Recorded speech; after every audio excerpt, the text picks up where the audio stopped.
News head کے ناظرین السلام علیکم۔ آج ہم آپ کو بتائیں گے کہ امریکہ کو ایک دفعہ پھر پاکستان کی اشد ضرورت پڑ گئی۔ پاکستان کا سینہ چوڑا کر دینے والی خبر، چین کی جانب سے امریکہ کو دی گئی 72 گھنٹے کی ڈیڈ لائن ختم۔ کیا ہونے جا رہا ہے؟ ویڈیو میں آگے بڑھنے سے پہلے آپ ہمارے چینل نیوز ہیڈ کو لائک، شیئر اور سبسکرائب کر لیں۔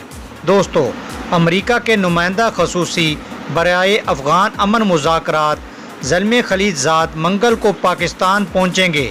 نجی ٹی وی نے ذرائع کے حوالے سے دعویٰ کیا ہے کہ زلمے خلیل زاد پاکستان میں بین الافغان مذاکرات کے لیے تعاون مانگنے آ رہے ہیں۔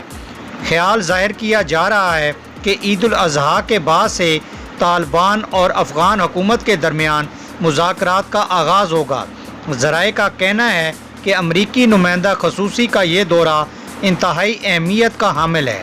دوستو، اپنے دورے کے دوران وہ پاکستان کی سول عسکری قیادت سے ملاقاتیں کریں گے۔ زلمے خلیل زاد اسلام آباد سے افغان دارالحکومت کابل روانہ ہوں گے، جبکہ دوسری جانب ایک خبر کے مطابق امریکی سفارتی عملے نے 72 گھنٹے کی ڈیڈ لائن کی میعاد ختم ہونے کے بعد چین کے شہر چینگڈو میں اپنے قونصل خانے چھوڑ دیا ہے۔ غیر ملکی خبر رساں ادارے کے مطابق امریکی سفارتی عملہ ڈیڈ لائن ختم ہونے کے بعد چین کے شہر چینگڈو میں اپنے قونصل خانے سے نکل گیا ہے۔ دوستو، جس کے بعد امریکی قونصل خانے کی تختی ہٹا دی گئی ہے اور امریکی پرچم کو نیچے کر دیا گیا ہے۔ چین کی وزارت خارجہ نے کہا کہ ڈیڈ لائن کے بعد چینی عملہ عمارت میں داخل ہوا اور تمام امور اپنے قبضے میں لے لیے۔ امریکی قونصل خانہ بند ہوتے ہی مقامی باشندوں کا ہجوم باہر جمع ہو گیا، جس میں بہت سے چینی جھنڈے لہراتے دکھائی دیے۔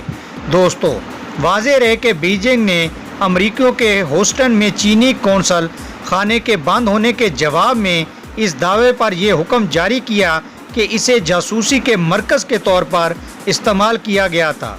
دوستو، یقیناً آپ کو نئی ویڈیو امریکہ اور پاکستان کے حوالے سے پسند آئی ہوگی۔ ملتے ہیں نئی ویڈیو میں، تب تک اللہ حافظ۔